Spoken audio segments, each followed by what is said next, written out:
Welcome back, allies! Today, we have a very special video. We're taking a sneak peek into the future and breaking down the powerful new historic skills coming Season 3. If you still don't understand how it works, or should I use it or not, this guide is for you. We're going to analyze 8 of these new skills, breaking down what they do, their hidden strengths and weaknesses, and most importantly, I'll give you my final verdict on whether they are worth the high cost to unlock. Let's get started. First up is Formidable Force. What it does: this is an engage skill. For the first 2 turns, it protects 2 of your allies from silence, increases their skill trigger rate by a huge 10%, and lets their attacks and skills ignore 20% of the enemy's damage reduction. The only drawback is that those allies cannot use their basic attacks. This skill is a game changer for active skill teams. The silence protection is critical, and a 10% trigger rate buff from a single skill slot is incredibly high. The damage piercing is a nice bonus, and for an active skill team, losing basic attacks for 2 turns is a price worth paying. I would rate this skill as S, but get it only if you have at least 3 copies of Joan of Arc. It has incredible synergy with her, and she needs her title unlocked to be stable.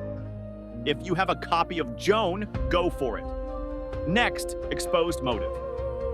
This is an active skill that deals damage to 2 enemies, then makes them take more damage for 2 turns, a debuff that scales with your hero's stats. Then, it deals damage again and even reduces the enemy's next single target attack. This skill is pure gold for an active skill team. The fact that the main debuff lasts for 2 turns and scales with stats makes it incredibly powerful. The damage reduction part is just an extra bonus. I would rate this skill as S. This is a top-tier active skill with no preparation time. The cost is extremely high. You have to retire 3 powerful champion heroes, including Pericles, but it is worth it if you are building your active skill dream team. Next is Heroic Stride. This engage skill buffs the damage of your cavalry hero's active skills, and the buff scales with their agility stat. This skill has a bit of a problem. If it's scaled with intelligence or attack, it would be amazing. But most active skill damage dealers don't use agility. However, it is very cheap to get, only costing 3 elite heroes. I would rank this skill as A. It good, but need very specific hero to use. Let's look at Steady Calm. This is an active skill that buffs 2 teammates.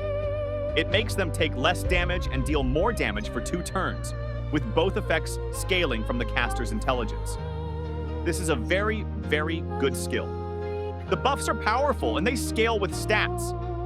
Its only weakness is that it's an active skill, but the 40% trigger rate with 2 turn buff. This skill is raw to look at. I would rank this skill as S. It's a great skill, even though also very expensive, requiring 3 champion heroes. However, if you run a tank counter team, this skill is a true game changer. Next up, Deep Hypnosis. This active skill prepares for 1 turn, then has a chance to apply a 2-turn crowd control effect on 2 enemies. It's a solid skill for a dedicated CC team, and the activation rate is decent for what it does. I would rank this skill as A. Go for it only if your main team is the Chinese Bond. For any other team, it's not worth it. The cost of 2 powerful champion heroes is just too high for a skill that only fits 1 specific team composition. Now, for Elite Force. This is an engage skill with a special condition. You must have 3 different unit types on your team. If you do, your captain gets 1 more basic attack range, your center takes less damage, and your vanguard protects the whole team. This skill is just moderate. The effects are nice, but they don't scale with any stats, so their impact falls off later in the game.